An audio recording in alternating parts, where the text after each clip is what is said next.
So good morning friends, welcome to my channel Edward Wings. और आज हम accountancy जो जेकेएसएसबी पंचायत अकाउंट असिस्टेंट की जो अकाउंटेंसी पोर्शन है उसका जो सिक्स्थ टॉपिक है उसके ऊपर डिस्कशन करेंगे। 5 टॉपिक इससे पहले जो चढ़ चुके हैं और आप प्लेलिस्ट में जाकर उनको देख सकते हैं अगर आपने अभी तक नहीं देखे हैं। तो आज हम बात करेंगे बैंक रिकॉन्सिलेशन स्टेटमेंट जो है उसके रिलेटेड 10-11 इंपॉर्टेंट एमसीक्यूज़ हैं, उनको लेकर आज हम डिस्कशन करेंगे डिटेल में। तो पहला क्वेश्चन है बैंक रिकॉन्सिलेशन स्टेटमेंट में कि a bank passbook is a copy of. ठीक है, तो बैंक की जो पासबुक होती है, ठीक है, दो तरह की रिकॉन्सिलेशन स्टेटमेंट में। एक तो हम कैश बुक मेंटेन करते हैं, उसको मैच करते हैं कहाँ पर, बैंक जो एक बुक मेंटेन करता है। तो बैंक जो एक बुक मेंटेन करता है उसको पासबुक कहते हैं। तो ये पासबुक जो होता है ये किस चीज़ की कॉपी होती है, ये क्वेश्चन में पूछा जा रहा है। तो इसका राइट ऑप्शन होगा option A, that is a customer account in the bank book. ठीक है, तो बैंक की जो बुक है वहाँ पर जो एक कस्टमर का अकाउंट होता है उसे हम कहते हैं पासबुक। ठीक है, दूसरा क्वेश्चन है कि a bank reconciliation statement is prepared to know the cause for which differences. कि जो बैंक रिकॉन्सिलेशन स्टेटमेंट होती है ये कैश बुक की किस चीज़ के बीच डिफरेंस और बैंक की किस चीज़ के बीच का डिफरेंस जो है देखने के लिए तैयार की जाती है। ठीक है, तो ये होती है कि एक तो जो पासबुक होती है उसके ऊपर क्या बैलेंस आएगा उसको मैच किया जाता है कैश बुक के कौन से कॉलम। कैश बुक के अंदर 3 कॉलम्स होते हैं, एक होता है कैश कॉलम, एक होता है बैंक कॉलम और एक होता है डिस्काउंट कॉलम। ठीक है, तो ये जो कैश बुक होती है, सॉरी, बैंक रिकॉन्सिलेशन स्टेट में हम जो बैंक की जो पासबुक होती है, पासबुक, इसको हम मैच करते हैं जो कैश बुक की बैंक कॉलम होती है उसके साथ। ठीक है, तो राइट आंसर इसका क्या आ जाएगा, ऑप्शन बी आ जाएगा इसका ऑप्शन की balance as per the bank column of cash book. ठीक है, कैश बुक की बैंक कॉलम और पासबुक के बीच का जो, मतलब इन दोनों कॉलम्स को हम मैच करते हैं और उनके बीच का डिफरेंस जानने की कोशिश करते हैं कि कुछ है डिफरेंस, तो फिर उसको वापस एडजस्ट किया जाता है, देखा जाता है गलती है कहाँ पर, उसको मैच किया जाता है। ठीक है, बट बात याद रखने की कौन सी है कि बैंक की पासबुक और कैश बुक के कौन से कॉलम को मैच किया जाता है, तो कैश बुक के बैंक कॉलम को इसके साथ मैच किया जाता है। ठीक है, तो नेक्स्ट क्वेश्चन है कि बैंक रिकॉन्सिलेशन स्टेटमेंट जो है वो क्या है। सिंपल वर्ड्स में कहें तो बैंक रिकॉन्सिलेशन स्टेटमेंट है क्या।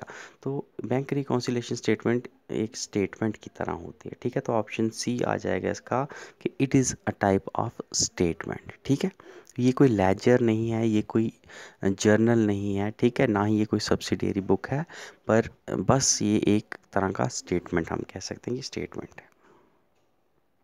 ओके, नेक्स्ट क्वेश्चन है कि bank reconciliation statement is prepared by. ठीक है, कि बैंक रिकॉन्सिलेशन स्टेटमेंट को तैयार करता कौन है, किसको आखिर बैंक रिकॉन्सिलेशन स्टेटमेंट की ज़रूरत होती है।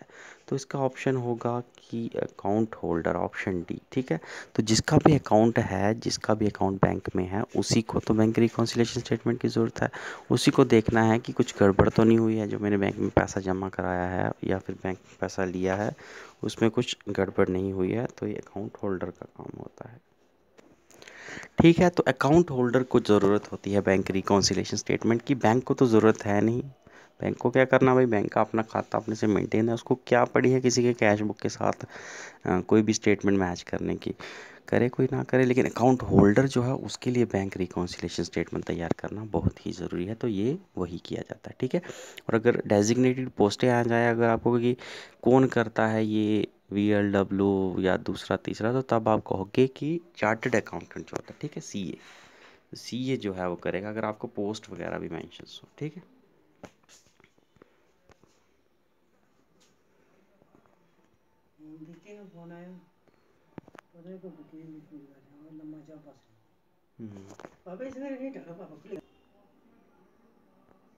ठीक है, नेक्स्ट क्वेश्चन है कि bank reconciliation statement is prepared by. ठीक है, तो ये वही सेम चीज़ आ जाएगी जो पीछे भी हमने डिस्कस किया कि एक तो पासबुक जो होती है उसको उसको मैच किया जाता है जो कैश बुक होती है उसके बैंक कॉलम के साथ। ठीक है, तो आप देख सकते हैं कि ऑप्शन सी जो होगा इसका ये आंसर आएगा कि entries in passbook with the entries in the bank column and cash, sorry it's not bank column and cash column.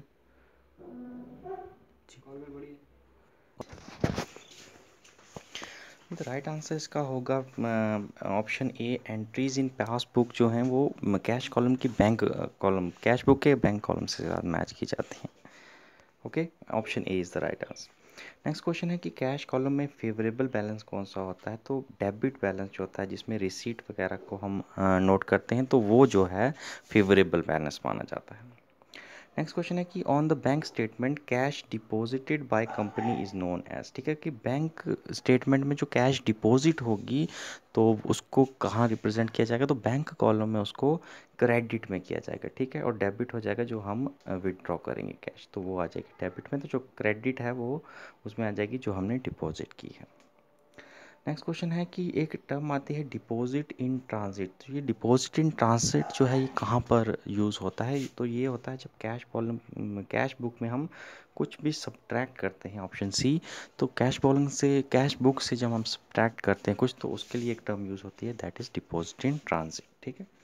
Next question है कि एनएसएफ जो है ये वर्ड यूज़ होता है, ये किस चीज़ के लिए होता है? ये होता है जब बैंक के अंदर आपने चेक दिया, वहाँ पर आपका बैलेंस ही नहीं होता जितना आपने चेक दिया है किसी को, तो तब बैंक जो है वो बोलता है कि एक एनएसएफ करके आपको एक मार्क देता है उस चेक पर, उसका मतलब होता है कि नो सफिशेंट मनी या नॉट सफिशेंट मनी, ठीक है। नेक्स्ट है कि अनरिप्रेजेंटेड चेक्स जो होते हैं इन्हें हम क्या कहते हैं? तो ये आप काट दीजिए, ये 4 ऑप्शन है और इसमें से अनरिप्रेजेंटेड चेक्स जो होते हैं वो कौन से होते हैं? उसका मतलब होता है uncredited cheques, option C is the right answer, ठीक है।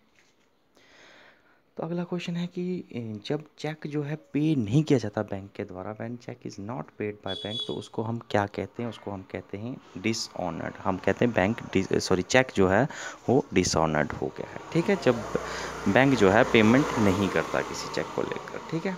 तो ये था आज के इम्पॉर्टेंट जो बैंक रिकॉन्सिलेशन स्टेटमेंट के 11 क्वेश्चन हमने डिस्कस किए हैं। आई होप आपने काफ़ी कुछ सीखा होगा, तो बने रहिएगा हमारे साथ। तो आगे जो बचे खुचे टॉपिक हैं उनको भी हम जल्द आने वाले टाइम में कंप्लीट करेंगे और इस तरह से आपकी अकाउंटेंसी का पोर्शन भी हम कंप्लीट कर लेंगे, ठीक है। Okay, thank you for watching this video, thank you, have a nice day.